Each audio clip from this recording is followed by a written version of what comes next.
Deuxième évolution très importante pour nous, c'est la capacité à aller lire un object storage ou un cloud storage. Myria, jusqu'à aujourd'hui, avait la capacité de lire ou écrire depuis un NAS, de lire ou écrire depuis un serveur que ce soit Windows, Mac ou Linux, avait la capacité à aller écrire sur de la tape, avait la capacité d'écrire sur du Sony ODA, avait la capacité d'écrire dans le cloud ou sur un object storage, mais n'avait pas la capacité de lire depuis un object storage ou depuis un cloud. Vous me direz, jusqu'à très récemment, les constructeurs d'object storage mettaient en avant qu'un object storage, ça n'a pas besoin d'être backupé, ça n'a pas besoin d'être archivé, ça n'a pas besoin d'être synchronisé autre. Par nature, par essence, ça se suffit à lui-même. Les usages évoluent, les besoins évoluent. Donc, on a décidé de faire évoluer notre produit en conséquence pour apporter cette fonctionnalité au produit, puisqu'aujourd'hui, il y a des attentes sur la capacité à archiver, sauvegarder ou migrer des données depuis un stockage objet ou depuis un cloud storage. Donc, on a introduit cette capacité dans Myria, cette nouvelle corde dans Myria, pour venir ouvrir de nouveaux usages, la capacité à faire de la migration de local vers cloud, par exemple pour partager des jeux de données avec des tiers, la migration de cloud à cloud. J'ai aujourd'hui mes données chez Amazon ou chez Microsoft Azure et j'ai décidé de migrer vers un cloud provider moins cher ou plus adapté à mes usages ou plus près géographiquement de mes utilisateurs. Donc, d'opérer un changement de fournisseur cloud ou de revenir on-prem. J'ai fait le choix de partir vers le cloud il y a quelques années, où j'ai estimé qu'économiquement, le cloud pouvait être une réponse viable à mes besoins. Aujourd'hui, ma facture explose. Je décide de réinvestir dans un object storage on-prem et de rapatrier toute ou une partie de mes données sur un object storage on-prem sur site. J'ai la capacité de le faire grâce à Mira.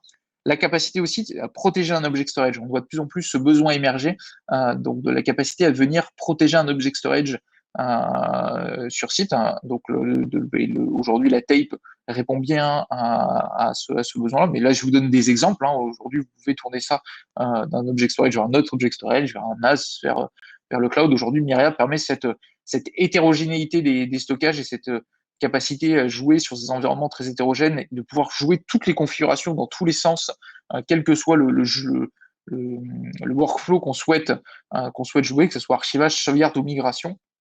Et le dernier, aussi, qui a la capacité d'archiver du stockage objet vers tape, par exemple, pour la conformité réglementaire. C'est quelque chose qu'on voit aujourd'hui très souvent dans les architectures autour de l'IA, de l'intelligence artificielle, où on voit, par exemple, un lustre ou un GPFS comme stockage pour le connecter à disposition de l'intelligence artificielle, du réseau neuronal qui va venir brasser les données, les manipuler et construire, les modéliser. Et une fois que les données sont manipulées, elles vont être déplacées vers un object storage où l'object storage peut servir à faire de l'acquisition en amont de la chaîne. Et derrière, pour des obligations de conformité réglementaire, le client ou l'organisation décide d'archiver une fois les données utilisées et assimilées par le modèle, de venir les archiver sur tape pour des obligations réglementaires, puisqu'il y a des données de conservation et en fonction des géographies et des pays et des réglementations, on a un besoin de garder et d'archiver sur tape ou sur n'importe quoi ces données-là pour pouvoir prouver derrière, en cas de litige ou de problème juridique, les données brutes qu'on servi à modéliser qu'on servi à créer le modèle qui est utilisé par l'intelligence artificielle. Donc voilà, un certain nombre de use cases, de nouveaux cas d'usage, qu'apporte cette fonctionnalité.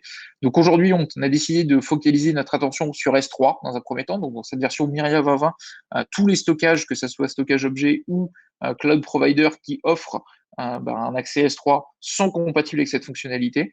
Et les autres pour lesquels on est déjà compatible en destination, Azure, Google Cloud ou Swift, deviendront compatibles en source également dans le début de l'année 2021 et je pense pour janvier pour cette nouvelle année. Donc aujourd'hui, une nouvelle fonctionnalité très intéressante qui rajoute une nouvelle capacité donc de lire depuis un stockage objet ou depuis un cloud, chose qu'on savait déjà faire en écriture et qui apporte de nouveaux cas d'usage et des cas d'usage qui deviennent vraiment très importants et très demandés par les clients, les partenaires, mais également aussi par les cloud providers eux-mêmes qui ont besoin d'optimiser leur workflow de données ou de protéger des grands jeux de données que leur ont confiés leurs clients. Donc, voilà un certain nombre de nouveaux cas d'usage pour cette fonctionnalité.